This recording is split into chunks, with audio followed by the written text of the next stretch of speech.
1. You will hear a conversation between two students who have just started college. The two students are making plans for the evening. First, you have some time to look at questions 1 to 3.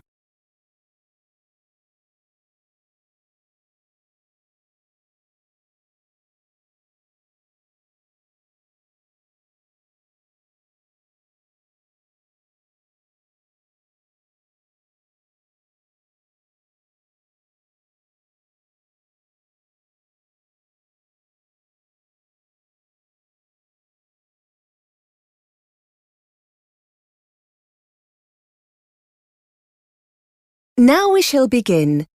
You should answer the questions as you listen because you will not hear the recording a second time.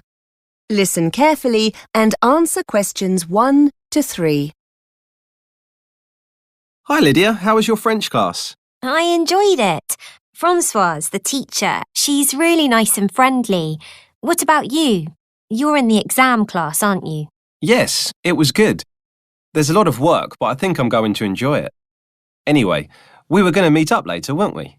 To see what the city centre's like. Do you still want to go? Definitely, yes.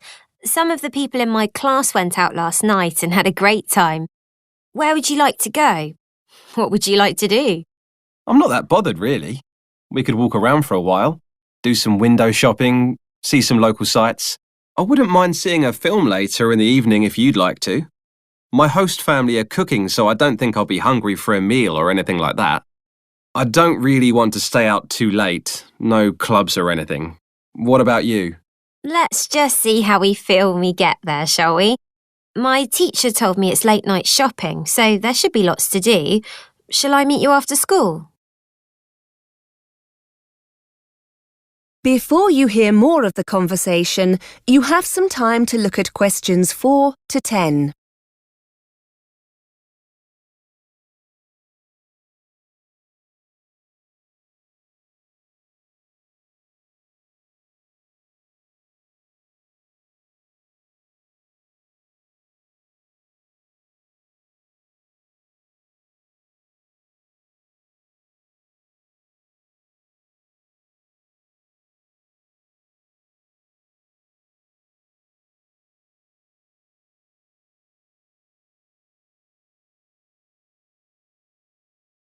Now listen and answer questions 4 to 10. Well, I need to go back to my host family first. As I said, they're cooking me a meal and it'll be a chance to meet all their family. Shall I come to your house when I've finished?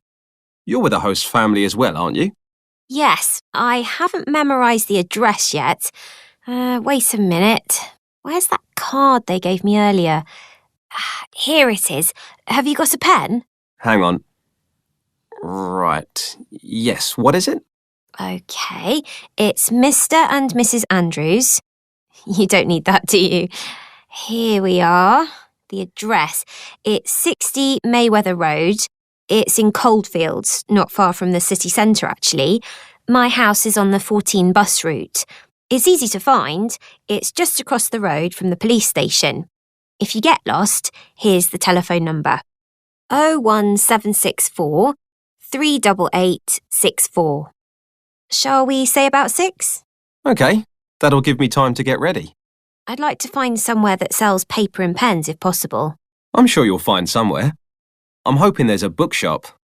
The teacher has recommended a good grammar practice book for the course. If we've got time, I could use this voucher the school gave us for a free coffee in the library cafe. Oh yes, I've got one of them too. Good idea.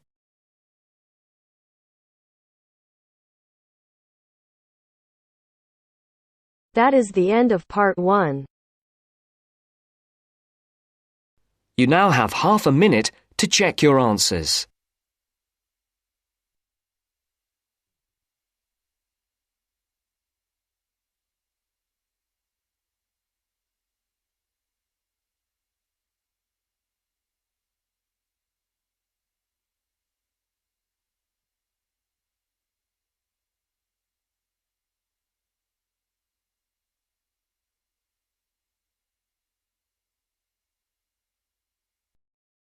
Now turns to part 2. Part 2. You will hear a tutor giving students a tour of a self-access centre. First, you have some time to look at questions 11 to 16.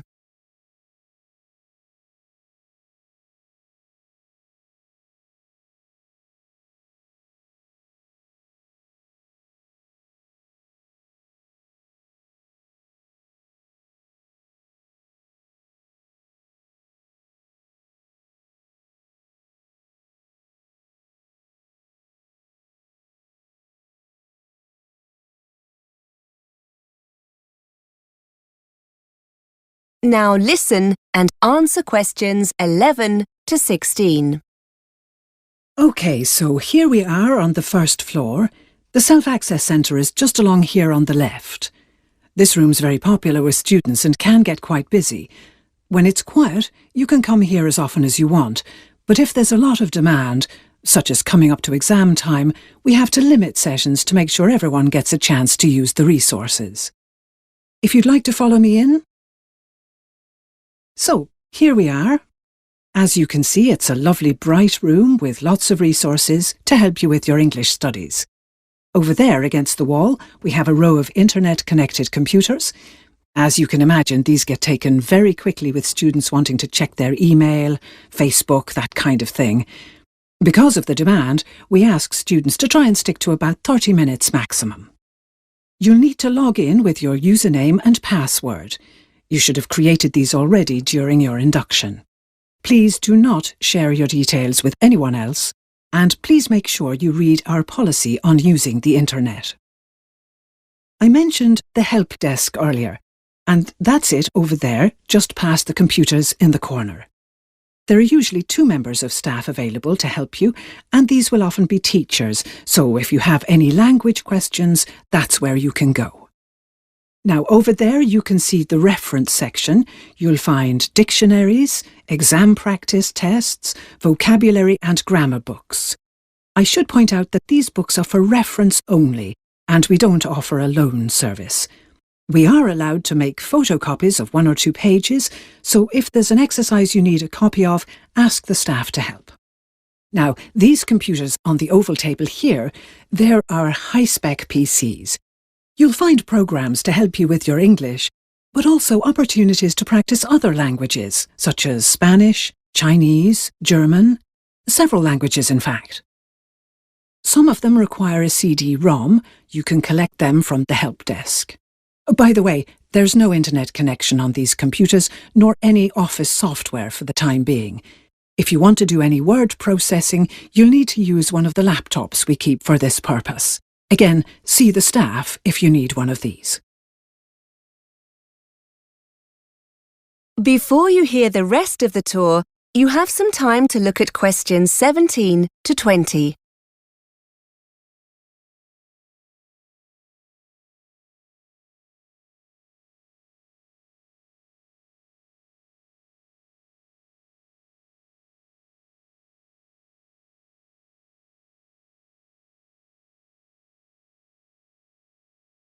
Now listen and answer questions 17 to 20.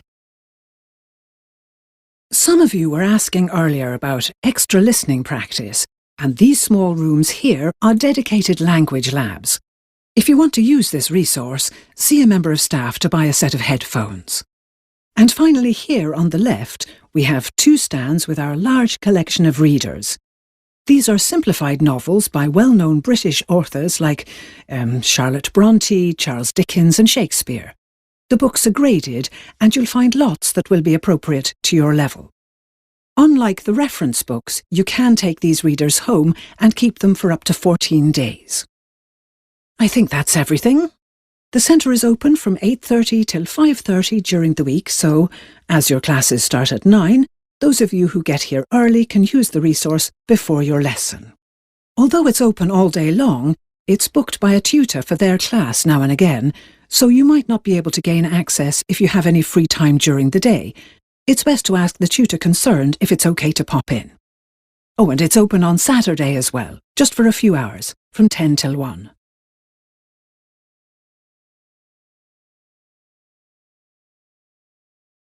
That is the end of part 2.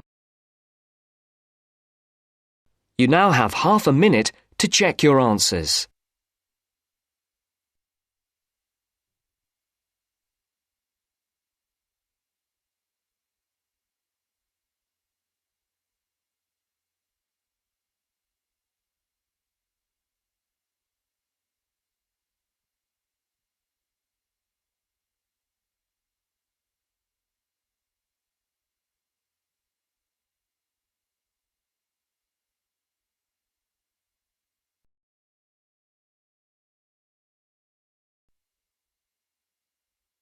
Now turns to part 3. Part 3. You will hear a tutor talking to a student during a tutorial. The tutor is giving the student feedback on an essay.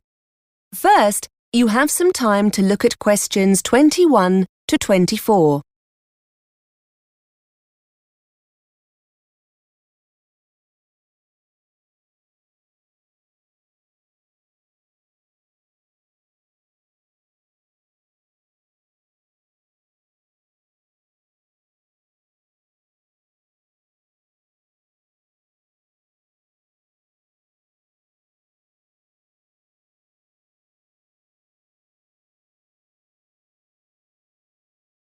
Now listen and answer questions 21 to 24. Hello, Jacob. Come in and take a seat. How are you finding the course? Very good. I'm really enjoying myself. Good. Well, I've had a look at the first draft of your assignment, and it shows a great deal of promise. How well do you think you answered the question? I think I dealt with the task okay. I spent hours in the library reading up on the subject, so I feel confident I answered the question. I'm not sure about my Spanish, though. Well, for a first draft, I was very happy with the content. You've included all the important points, and you've given a very balanced argument, so I'm pleased with that. I think one area you need to work on is organisation. Yes, my other tutor said the same thing about another piece of writing. My ideas weren't organised logically, she said. Well, to be fair, I think the order of your ideas here is fine. It's your paragraphing that's the problem. If you look at this page, it's difficult to actually see your organisation. Your ideas are in the right order, but I can't make the organisation out very well because there aren't any paragraphs. Yes, I see what you mean. Perhaps if I left a line between paragraphs, it would make it clearer. Yes, that's an excellent idea. Have a look at paragraphs in books, magazines, newspapers, that kind of thing. There's no need to read everything, just pay attention to how paragraphs are presented. Before you hear more of the conversation, you have some time to look at questions 25 to 30.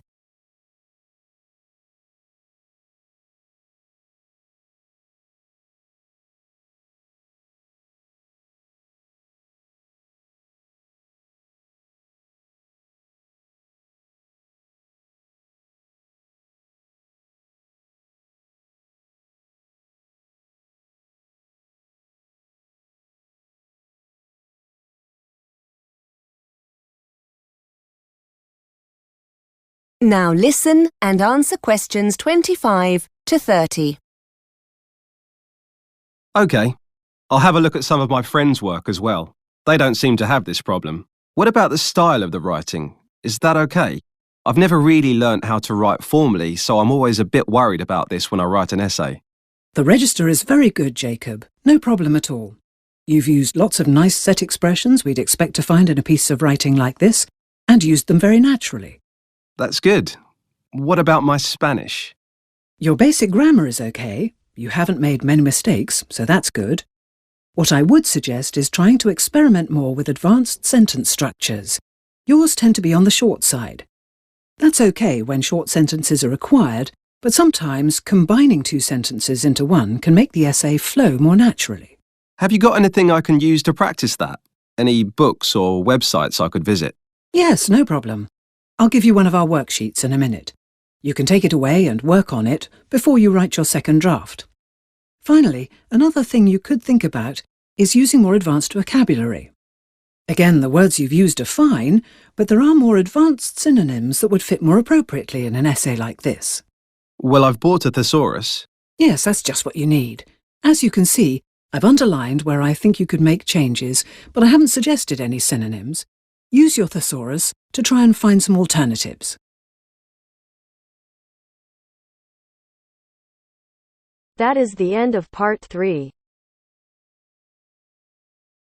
You now have half a minute to check your answers.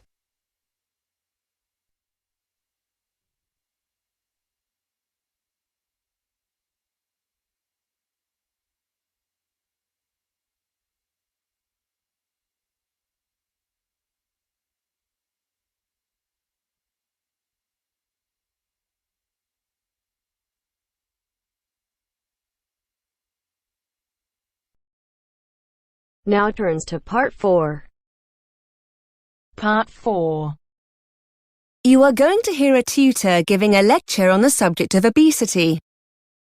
First, you have some time to look at questions 31 to 40.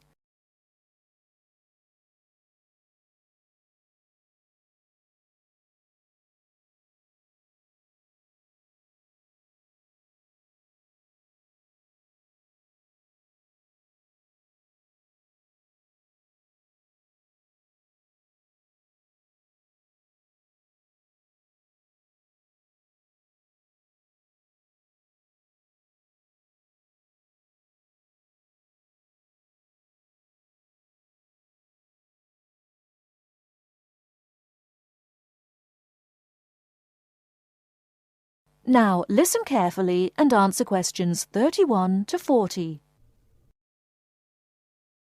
Good afternoon. Today we're continuing our investigation into obesity. We've looked at several factors causing obesity, including lack of exercise and a general sedentary lifestyle, and the role the media plays in promoting the consumption of high calorific food. In the coming weeks, we'll go on to examine serious eating disorders, such as anorexia nervosa and bulimia nervosa. The decline in formal eating times within the family and the subsequent increase in the degree of snacking that takes place have had a significant effect on obesity. Today, we're going to turn our attention to an example of this, what has been termed emotional hunger or emotional eating, as opposed to the consumption of food to satisfy a physical need. Studies have uncovered how our emotional state can lead to us eating more than we physically need. It was originally believed that negative emotions brought on through depression or anxiety were the main cause of this. But it is now acknowledged that positive emotions can have a similar effect on our eating habits. Not everyone is susceptible to emotional eating, and even those who do suffer have highly individual symptoms. However, there are common themes. It seems that people who are already overweight are more susceptible to emotional eating when suffering negative emotions than those who are underweight. Equally, excessive eating of this kind can happen during or after happy events, when larger meals than normal tend to be eaten. So, what are the signs that someone is eating to satisfy an emotional stimulus? Well, there are several differences between emotional and physical hunger. Those experiencing emotional hunger will feel the urge to eat all of a sudden. This compares to the gradual sensation of hunger that occurs with a physical stimulus. Interestingly, and I'm sure many of you will recognize this, when you're eating to satisfy an emotional need for food, the craving will often be for a specific item, like a pizza or something sweet like ice cream. In this kind of situation, nothing else will really satisfy the craving. When the urge to eat is driven by a physical need, you're far less bothered about what you eat. Emotional hunger makes the individual feel the craving must be satisfied immediately by whatever the specific kind of food is. I'm sure we've all experienced that feeling. I must have some chocolate now. In contrast, the need to satisfy sensations of physical hunger seems less urgent. Emotional eaters will carry on eating even when they're full. A person eating to satisfy a physical hunger will be more likely to stop.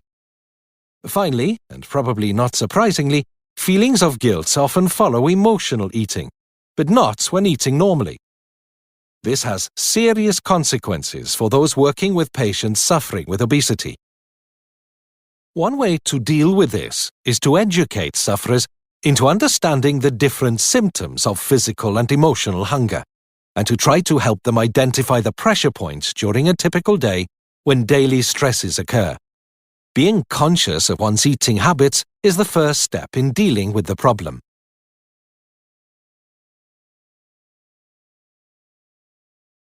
That is the end of part 4. You now have half a minute to check your answers.